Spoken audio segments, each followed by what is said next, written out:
じて。 Alright, welcome back to the episode of the Nighttime series. This is the 50th episode, which is just like crazy to think about, man. I have been loving this series so much. It is my favorite thing to do on the channel. Of course, I like making like every type of content, right? Like short videos, long videos, but I feel like the best type of content to make is just where you can sit down, talk about whatever you want, and just like have a very fun time. And that's exactly what the Nighttime series is, right? So I really love the series, man. I want to spice it up a little bit by like making some episodes live, maybe just going over more topics, making them like longer in length so it can be like a podcast type of thing. There's a lot of ways to modify the series to make it even better, and I'll be looking into those things just because like I want the best for the series. This is like my favorite series to do on the channel. So yeah, just overall, I've been loving the series so far, and I can't believe we're on the 50th episode. But now we have some things to talk about because this 50th episode is jam-packed with a lot of stuff. Well, not really a lot of stuff, but like some very important things that happened in the game today.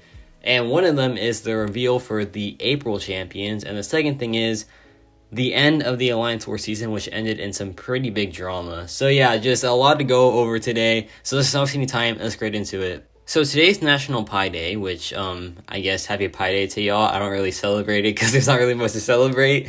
But yeah, today's National Pie Day. So Kabam did a little bit of like a Marvel themed pie, but in the pie there were some very not subtle hints at the next two champions coming out in April. They were just very obviously there, and it is Sandman and Shocker. So I can understand why people were kind of upset with this because I feel like Lizard was more requested than Shocker. But Sandman, dude, oh my gosh. Okay, well, I cannot describe how hyped I am for this character because I just love sand-based champions and just sand-based like anything, man.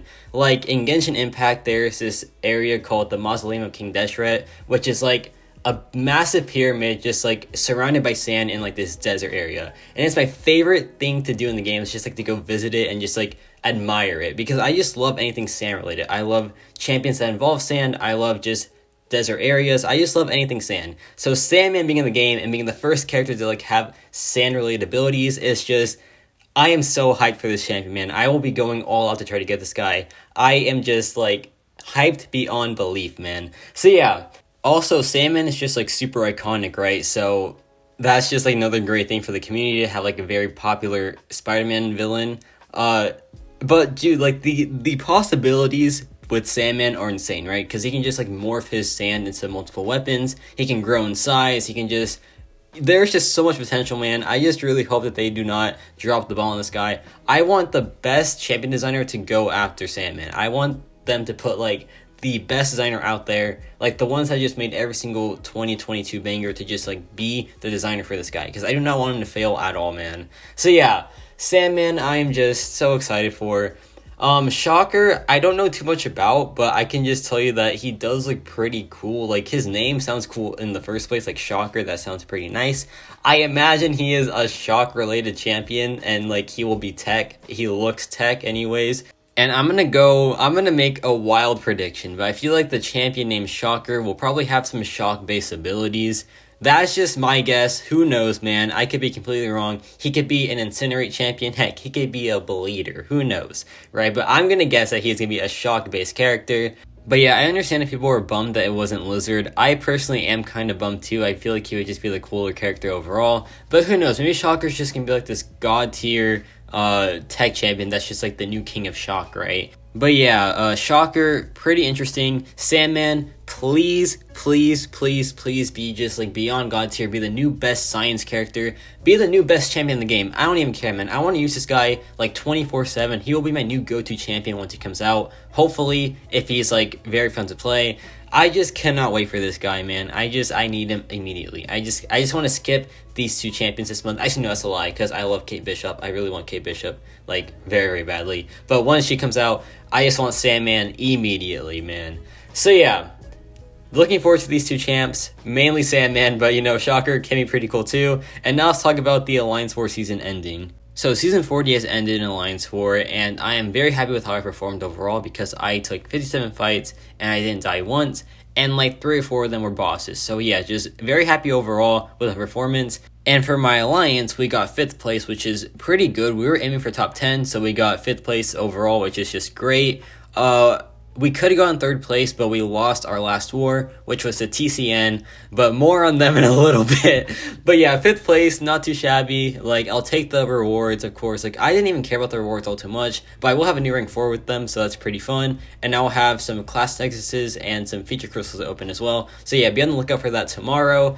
And now let's talk about the drama part. So you know how we lost our last war to TCN? Yeah, those guys got docked to Platinum 1, and it's just, that sucks, right? Like, losing your war that determined your season to a alliance that ends up getting docked is just painful, man. But not only that, let's go over the top 4 alliances, like, that finished the season, right? GT40 was number 1, New Nation was number 2, XK9 was number 3, and, ISO 8A was number 4. So number 3 and number 4, XK9 and ISO 8A, are very notorious shellers, right? So that just like sucks to see, man. Like that 3rd and 4th place are just shellers, which is just super unfortunate.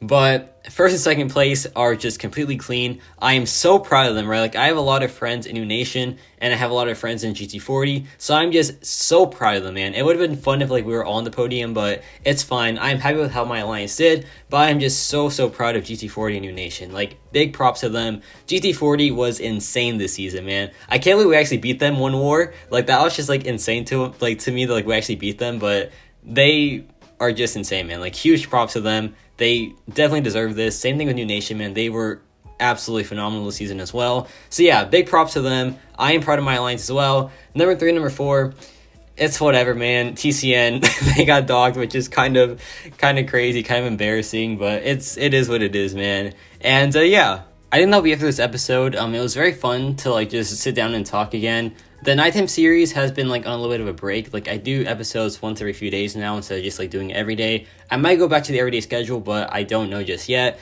But yeah, let me know your thoughts on Sandman and Shocker joining the contest. Let me know your thoughts on this Alliance War season and how your alliance did. And yeah, it's about it for me.